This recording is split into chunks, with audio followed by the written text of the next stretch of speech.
Alors, cette image est une image que j'ai prise moi-même. Vous n'avez pas le droit de l'utiliser. Non, je rigole. Elle vient du web et vous avez le droit d'utiliser parce qu'elle est dans le domaine public. Et oui, toutes les images qui sont sur le web ne sont pas utilisables par vous. Vous n'avez pas le droit d'utiliser toutes les images que vous trouvez sur Google parce que certaines sont protégées par le droit d'auteur. Mais il existe des images que vous avez le droit d'utiliser. Et pour les trouver, il faut taper le nom en anglais. Par exemple, si je recherche les écureuils. Voilà. Ensuite, dans la partie images, il faut soit aller dans outils de recherche et demander droit d'usage, réutilisation et modification autorisée avec but commercial. C'est sous-entendu puisque vous avez la même ligne en dessous qui précise que c'est sans but commercial. Donc si je veux faire des flyers, des affiches avec des photos qui sont sur le web, il faut que j'utilise des images qui sont dans le domaine public, les Creative Commons, réutilisation et modification autorisée. Ou alors, je ne filtre pas par licence comme ça, donc droit d'usage, j'indique image non filtrée par licence. Et à côté du nom de ce que je recherche, j'indique public domaine, entre guillemets. Et là, les images montrées sont des images du domaine public, c'est-à-dire que ce sont des anciennes images.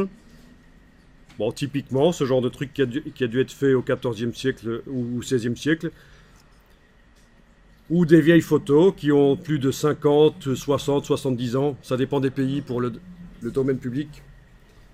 Ou alors des photos qui ont été déclarées dans le domaine public par leur auteur, parce que voilà, il autorise la réutilisation même à des fins commerciales. C'est pour ça qu'on a des photos quand même assez récentes, à l'évidence. Et donc voilà, vous allez avoir un cours de droit d'auteur qui va vous expliquer beaucoup plus que ça. Je ne vous explique que le b.a.-ba ici de trouver des images du domaine public. Et en plus, il faut quand même que je vous précise que si Google vous retourne comme ça des résultats, ça ne veut pas dire que c'est d'office du domaine public en fait.